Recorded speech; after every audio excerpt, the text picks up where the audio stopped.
اعوذ باللہ من الشیطان الرجیم بسم اللہ الرحمن الرحیم۔ اب آ گئی وہ آیت کہ جس سے استدلال کیا گیا ہے کہ ایمان بالرسالت نجات کے لیے ضروری نہیں ہے۔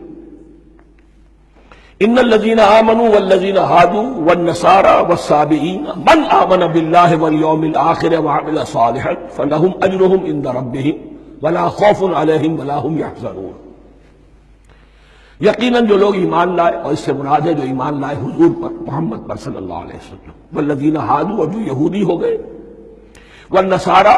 اور نصرانی، والصابئین، اور صابی وہ لوگ تھے عراق کے علاقے میں رہتے تھے جو کہتے تھے کہ ہم دین ابراہیمی پر ہیں، لیکن ان کے ہاں بھی بہت کچھ بگڑ گیا تھا۔ جیسے حضرت ابراہیم کی نسل، حضرت اسماعیل کی نسل بگڑ گئی تھی، تو اس طرح وہ بھی بگڑ گئے تھے۔ ستارہ پرستی زیادہ تر ان کے ہاں تھی۔ من آمن باللہ والیوم الآخر، جو کوئی بھی ایمان لایا اللہ پر اور یوم آخر پر، وعمل صالحا، اور اس نے عمل کیے اچھے، فلہم اجرہم عند ربہم، تو ان کے لیے محفوظ ہے ان کا اجر ان کے رب کے پاس، ولا خوف علیہم ولا هم یحزنون، اور نہ ان پر کوئی خوف ہوگا اور نہ وہ کسی حزن سے دوچار ہوں گے۔ ظاہر الفاظ کے اعتبار سے دیکھیے کہ یہاں ایمان بالرسالت کا ذکر نہیں ہے۔ ویسے تو اگر کوئی اس سے یہ غلط استدلال کرتا ہے، اس کا پہلا جو اصولی جواب ہے وہ تو یہ ہے کہ ایسی حدیثیں بھی موجود ہیں، من قال لا الہ الا اللہ دخل الجنہ، تو اس کی کیا معنی ہے؟ صرف کہنے سے جنت میں داخل ہو جائیں گے، کسی عمل کی ضرورت نہیں؟ جواب یہ دیا جائے گا، پورے قرآن کو سامنے رکھو، پورے حدیث کے ذخیرے کو سامنے رکھو، کسی ایک جگہ سے کوئی ایک نتیجہ نکال لینا وہ صحیح نہیں۔ لیکن اس کے علاوہ وہ اصول جو میں بیان کر چکا ہوں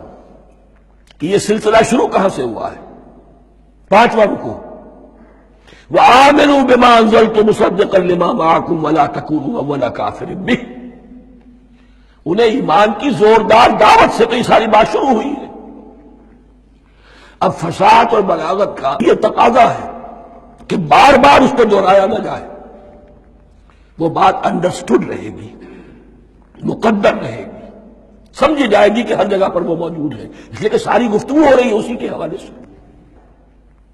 وآمنوا بما انزلت مصدقا لما معكم ولا تكونوا اول كافر به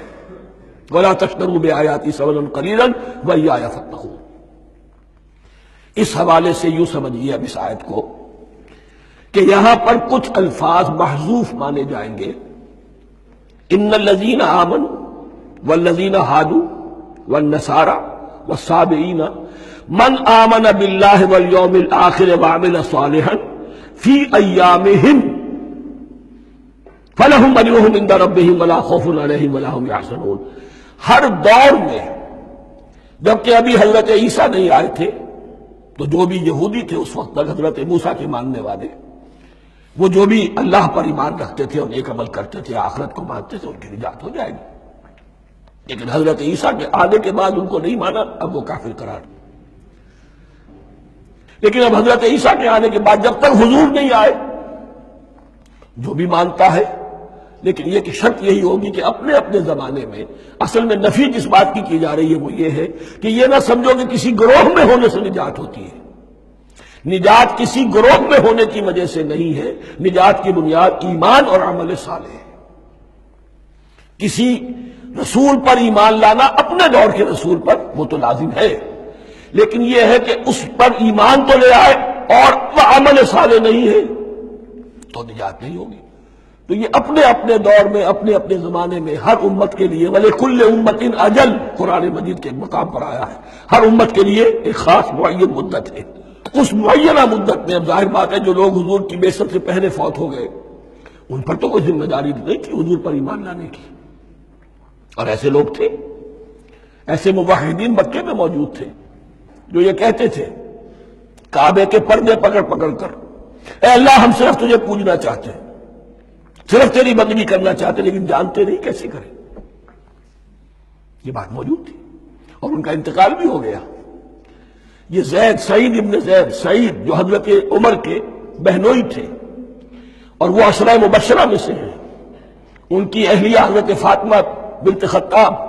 ان دونوں کے ایمان کو اللہ نے ذریعہ بنایا حضرت عمر کے ایمان کا، اور یہ والد تھے سعید کے زید، وہ یہ کہتے ہوئے دنیا سے چلے گئے حضور کی ابھی بعثت ہی نہیں ہوئی تھی، اے اللہ میں صرف تیری بندگی کرنا چاہتا ہوں، کیسے کروں یہ نہیں جانتا۔ اسی کو ذہن میں رکھیے، اہدنا الصراط المستقیم جو میں نے کہا تھا، ایک سلیم الفطرت انسان، سلیم العقل انسان توحید تک پہنچ جاتا ہے، آخرت کو پہچان لیتا ہے، لیکن اب کیا کروں؟ اس شریعت کے لیے، ان احکام کے لیے وہ دستے سوال دراز کرنے پر مجبور ہے۔ الحمدللہ رب العالمین الرحمن الرحیم مالک یوم الدین ایاک نعبد و ایاک نستعین اہدنا الصراط المستقیم۔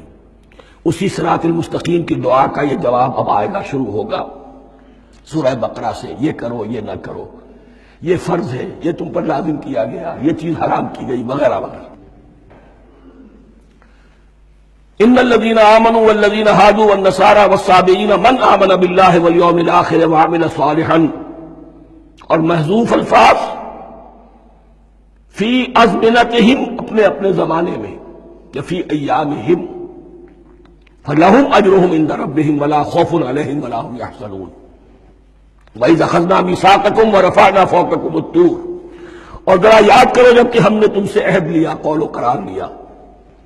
اور تمہارے اوپر اٹھا دیا طور کو، پہاڑ کو۔ جب تورات دی گئی تو اس وقت ایک کیفیت معجزانہ طور پر ایسی پیدا کی گئی، ان کے اوپر ایک روب ڈالنے کے لیے اور خشیت قلب میں پیدا کرنے کے لیے کوہ طور اٹھا کر معلق کر دیا گیا۔ اس وقت کہا گیا خذوا ما آتیناکم بقوۃ، تو اس قول و قرار کے وقت ایک معجزے کی شکل یہ ہوئی تھی، وَإِذْ أَخَذْنَا مِيثَاقَكُمْ وَرَفَعْنَا فَوْقَكُمُ الطُّورَ خُذُوا مَا آتَيْنَاكُمْ بِقُوَّةٍ وَاذْكُرُوا مَا فِيهِ لَعَلَّكُمْ تَتَّقُونَ، پکڑو اس کو مضبوطی کے ساتھ جو ہم نے تمہیں دیا ہے، اس حدیث، اس کتاب کو، تورات کو، اس شریعت کو، ان احکام کو۔ وَاذْكُرُوا مَا فِيهِ، اور یاد رکھو اسے جو کچھ کہ اس میں ہے، لَعَلَّكُمْ تَتَّقُونَ، تاکہ تم بچ سکو۔ ثُمَّ تَوَلَّيْتُم مِّن بَعْدِ ذَلِكَ، پھر تم نے روگردانی کی اس کے بعد، اس میثاق کو توڑا،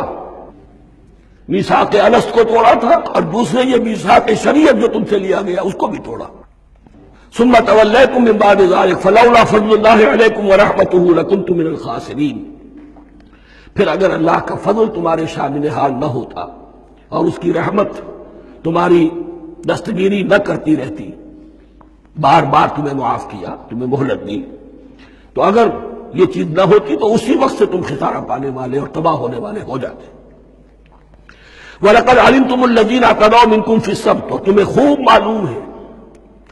تم میں سے وہ لوگ جنہوں نے سبت کے قانون کو توڑا، حد سے تجاوز کیا۔ یہ واقعہ تفصیل کے ساتھ سورہ اعراف میں آئے گا کہ ان کی شریعت میں ہفتے کا روز معین کر دیا گیا تھا، کوئی دنیاوی کام نہیں ہوگا۔ آج بھی وہ لوگ جو ہے سبت کو، جو بھی پریکٹسنگ جیوز ہیں، وہ اس کی پابندی کرتے ہیں اور بڑی شدت سے کرتے ہیں۔ لیکن ایک زمانے میں ایک خاص ان کا قبیلہ تھا کہ جس نے ایک بڑے ہی شرعی ہیلا ایجاد کر کے اس قانون کی دھجیاں بکھیری، تفصیل ہم پڑھیں گے سورہ اعراف میں۔ وَلَقَدْ عَلِمْتُمُ الَّذِينَ اعْتَدَوْا مِنْكُمْ فِي السَّبْتِ، تمہارے علم میں ہے تمہارے وہ لوگ کہ جنہوں نے سبت کے قانون کے ضمن میں خلاف ورزی کی، فَقُلْنَا لَهُمْ كُونُوا قِرَدَةً خَاسِئِينَ، تو ہم نے کہہ دیا ان کو کہ ہو جاؤ ذلیل بندر، ان کی شکلیں بس کر دی گئی، انہیں بندروں کی شکل میں تبدیل کر دیا گیا۔ فَجَعَلْنَاهَا نَكَالًا لِمَا بَيْنَ يَدَيْهَا، پھر ہم نے اس واقعے کو یا اس بستی کو ایک بنا دیا مثال، لوگوں کے لیے ان کی عبرت کے سامان بنا دیا، ان کے لیے بھی جو سامنے موجود تھے اس زمانے کے لوگ، اور ان کے لیے بھی